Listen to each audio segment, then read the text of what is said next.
Broadcast is now starting. All attendees are in listen-only mode. Hello everyone and welcome to 5 and 15, a webinar series from Charleston, Orwig, where the team here promises to give you 5 useful, interesting, we hope maybe even intriguing ideas that you can apply to your work in the span of a 15-minute webinar, because we know you are busy. We'll spend about 10 minutes on the content, another 5 for questions that you send in. I'm Mark Dale, CEO and partner at Charleston, Orwig. Today's topic, as you know, probably food labels. So if there's something you want to take offline, feel free to email me at mark.g@charlestonorwig.com. I will get back to you after this session. If you'd like to ask a question during the session, please use that pane, the chat pane, to send us your questions, and we'll try to get to them. If we can't, we'll email you the answers after. Well, when we started this journey on food labels, we thought, let's go back to see where they started. I don't know if this is the oldest food label, but it's old. It's from the 1860s for Red Jacket brand lobster, as you can see. What's interesting about it is on the lower left and on the left-hand side, you can see already early food labels looking at claims for food labels. Gold medal winner in Paris in 1875. So 1860s, we're already seeing claims on food labels. Of course, fast forward in 1980, we had the USDA and the HHS published dietary guidelines. That, of course, evolved to 2015, what we have now, My Plate. Where did that start? The labeling that we think of with the rectangle, at least. 1990, Nutrition Labeling and Education Act was passed, and so that puts that formal regulated label, but of course we're going to talk about that as well as the other parts of food labels today. We can see where that rectangle is being updated. This is the latest from the FDA to help us focus. Now, all of us in the industry, and probably just common sense beyond that, know that probably most people are never going to get to the FDA site to search down this bit of information to help them read those food labels. So that's one of our challenges. At Charleston Orwig, we decided to take a little bit of a dive into this topic. Not what the government thinks should be on this evolving food label, or food companies or special interest groups. How about what do consumers think and want from food labels, and how do they affect consumers? So 2 separate surveys, 500 respondents each across the nation, various ages. Let's dive right into those. First of all, some great news. 63% say food labels are extremely important. So this is not something people don't care about. They care about food labels. What do they care about specifically? Nutritional information, really important to people. After that, where the products are made, ingredient sourcing, allergen information. And you're going to see in a moment that some of these concerns are growing over time. So means that those who are involved with agriculture, food production should be concerned or interested in where these trends are going. This chart might look a little complicated. Simplify it perhaps. What it says is, in the last 2 years, are you more likely or less likely to be concerned about these things? So those 2 on the left are probably within statistical variation. People are about the same interested: company practices, information on growth. So they're not disinterested, it's about the same. Over on the right, 41% of the people surveyed say, I am more interested in nutritional information than I was 2 years ago. Allergen information, ingredients, where the product was made, attributes such as GMO, non-GMO, more interested than they were 2 years ago. Good news, 71% of people say, I'm interested in the nutrition information. I won't say bad news, maybe challenging news. Only 29% believe manufacturers are doing a good job of sharing that information. Why don't we be glass half full and say, wow, there's a tremendous opportunity there to communicate with people. Let's go a little bit away from the formal regulated labeling part, although this next part is regulated as well, to some of the claims that we're seeing more and more on food labels. We decided to dive into which might have an impact on purchase intent, specifically in the protein area, because we're seeing this churn of topics from lab-grown meat to alternative proteins, plant-based protein. And so we took a look at some of these things that might influence purchase intent. Well, 53% of the people say these kinds of claims have an impact on them when they're in the grocery store buying products. That's pretty interesting. Local and natural, psychologically probably easiest to grasp. We work with a researcher, Maeve Webster, Menu Matters, as well as an independent search or survey engine. And Maeve and I agree that natural and locally raised, those probably pass the neighbor test. Easy to grasp. We intuitively know or project at least a meaning on those. And this is a really important point. So more than half the people say that these attributes influence my behavior. Well, 49% of those selected 3 or more of these that influence their behavior. What that tells us is people who are committed to this idea of looking at the attributes of the food are very committed to it. We took a deeper dive on different questions. Antibiotics, antibiotic-free, that sort of thing. We're seeing so much of that churn right now. Every week you're seeing news stories about that. Well, it turns out that a lot of people, a little bit more than half, say this has an impact or a high impact on their purchase behavior. And if we go to what you might call sort of a cousin to that idea, ideas such as humanely raised, animal welfare certified, those sorts of things, the numbers are about the same. About as many people say that they're concerned and these things have an impact on purchase intent. What's really interesting to note here is the high correlation between high interest on these animal humane areas and the no antibiotics ever. About 80% of these people are crossover. So they're the same people who are saying that they're very interested in these things. Let's jump to a new area, an emerging area, lab-grown meat. Now, we in the industry probably know a little bit more about this than the general consumer. Well, suffice it to say, these are early days. Only about 19% of the people, with a very small percentage, say have no reservations about that. 57% right now say absolutely not. Probably early days, and you can see that in the next question that we ask. Why wouldn't they try lab-grown meat? Don't trust it, not natural, doesn't seem healthy. You can summarize those into lack of awareness. There's probably a tremendous opportunity here, if you're in this segment, to look at how you're going to help consumers cross that gap, maybe educate them. Sort of interesting to us that lab-grown meats hurt farmers who grow animals. That's a pretty sophisticated answer that people are giving us, that people are making that connection. Moving over to plant-based protein.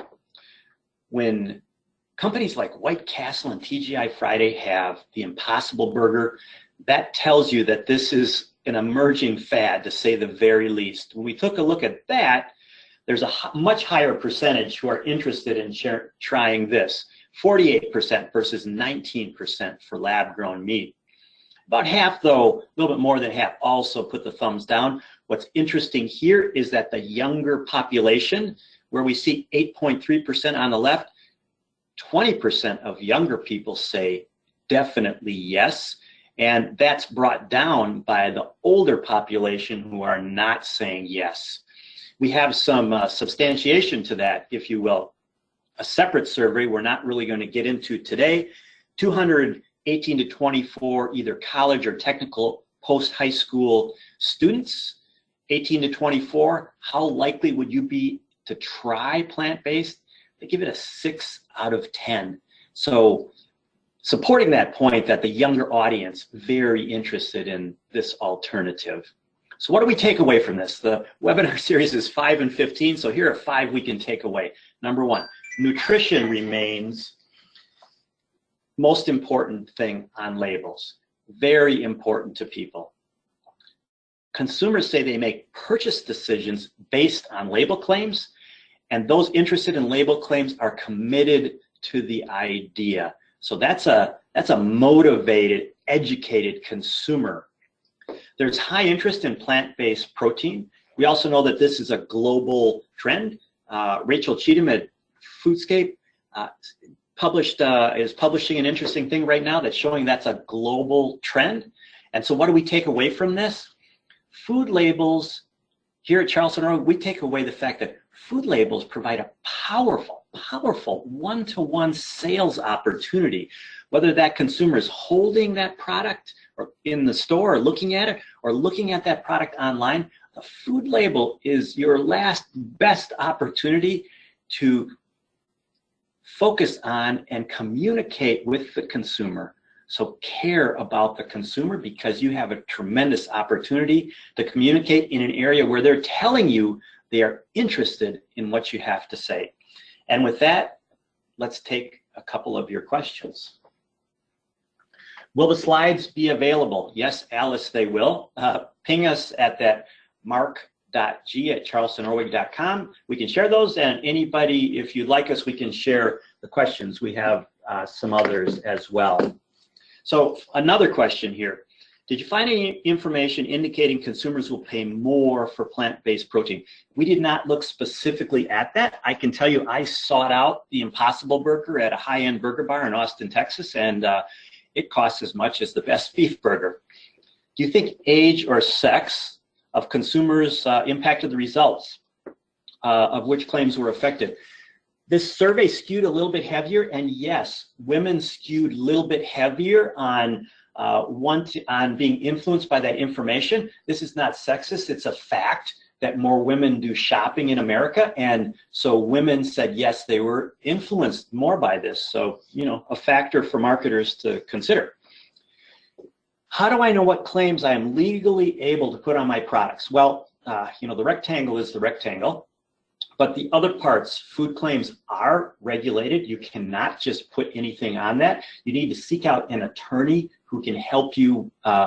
Running the gauntlet, frankly, with the government can be difficult sometimes to get your label okayed so you can say what you say. And that becomes, for instance, Impossible Burger, there is a lawsuit about some of the claims they're making on their product. How do you think labeling will shift moving toward the future?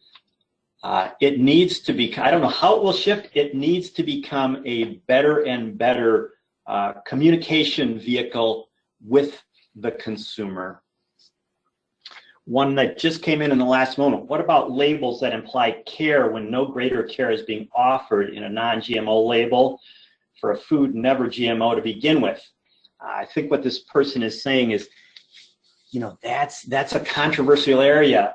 Some people are saying gluten-free for a product that is inherently not gluten.